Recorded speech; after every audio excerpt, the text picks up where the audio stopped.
नमस्कार। क्लास में आपका बहुत बहुत स्वागत है। आज का हमारा टॉपिक है समुच्चारित भिन्नार्थक शब्द। अब ये समुच्चारित भिन्नार्थक शब्द वो होते हैं जो उच्चारण करने में यानी बोलने में तो एक जैसे लगते हैं लेकिन उनके अर्थ भिन्न होते हैं।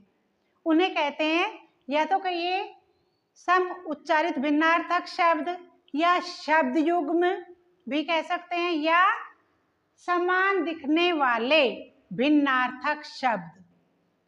तो इसकी परिभाषा हुई कि जिन शब्दों का उच्चारण तो समान लगे लेकिन उसका अर्थ भिन्न होता है वहाँ होते हैं श्रुति सम भिन्नार्थक शब्द या क्या भिन्नार्थक शब्द या फिर शब्द युग्म।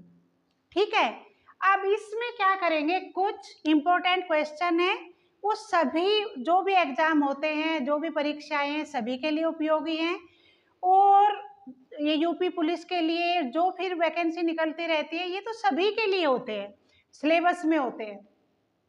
तो बेटा पहला क्वेश्चन है निम्न के सही अर्थ भेद का चयन कीजिए। यानी शब्द युग्म दिए गए हैं, दो शब्द दिए गए हैं एक जैसे लेकिन उनका अर्थ भिन्न होगा। अब बोलने में देखिए सत्व और स्वत्व, जब हम बोल रहे हैं तो एक जैसा लग रहा है सत्व और स्वत्व। अब हमें क्या करना है, हमें इनका अर्थ देखना है। अब अर्थ हमें दोनों में देखना है कि कौन सा सही है। अब देखो सत्व और स्वत्व में एक देखो पृथ्वी, सत्व का मतलब पृथ्वी नहीं होता और सत्व का मतलब सफेद भी नहीं होता और स्वत्व का मतलब फीस भी नहीं होता। तो ये तो हम क्या करेंगे, इनको तो हम काट देंगे, ये तो कट गए और अब बच गए ये दो, सार अधिकार और पृथ्वी और अधिकार। अब देखो स्वत्व का मतलब पृथ्वी भी नहीं होता, नहीं होता ना, अधिकार होता है स्वत्व का मतलब, तो पृथ्वी भी कट गई। तो कौन सा रह गया अब हमारा, अब रह गया सत्व और स्वत्व में सार और अधिकार। ये सही है, कौन सा सही है, सार और अधिकार। इस तरह से क्लियर हो जाएगा ना।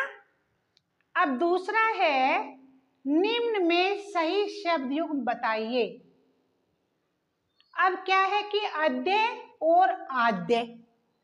अब देखो अद्य का मतलब क्या होता है, आज। अब देखो आज से आपको अर्थ का पता चल जाएगा, गहरा और तुलना ना होना, ये रॉन्ग है। गहरा और तुलना ना होना, इसको हम क्या करेंगे, काट देंगे। आज और पहला, अद्य आज और आद्य पहला, और अद्य अनुयायी भी नहीं होता और आज पहले वाला होता है, तो ये भी रॉन्ग है। तो कौन सा होगा, आज और पहला। इस तरह से काटने चाहिए बच्चों या नहीं काटूं, ऐसे समझा दूं बस, काटने चाहिए ना। ओके, अब देखो क्वेश्चन नंबर 3, निम्न का उचित शब्द युग्म बताइए। निम्न का उचित शब्द युग्म बताइए।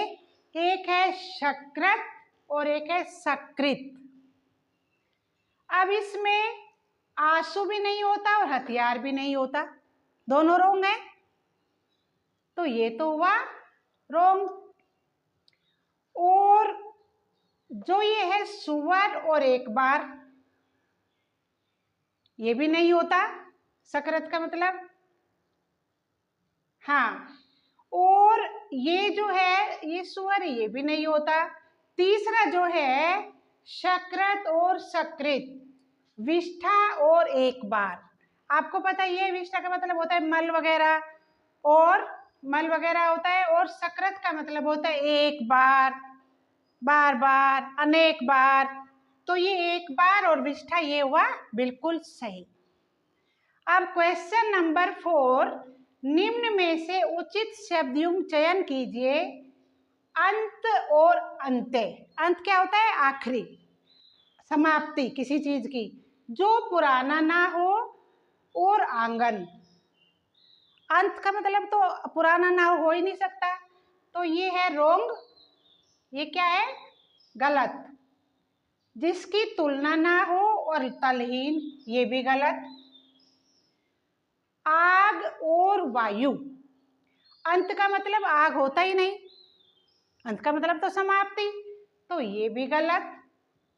और समाप्ति और अंत्य, अंत का मतलब समाप्ति और अंत्य का मतलब बीच, ये है बिल्कुल सही, ये आएगा सही। ये सही हुआ, ये वाला सही हुआ, ये वाला सही हुआ और ये वाला सही हुआ। तो बेटा अब मैंने जो 4 बताए हैं, चारों के आंसर मेरे विचार से आपको समझ आ गए होंगे। तो जब तक कल फिर क्लास लेते हैं, तब तक आप मेरे चैनल को सब्सक्राइब कीजिए, वीडियो शेयर कीजिए। आपका बहुत बहुत धन्यवाद।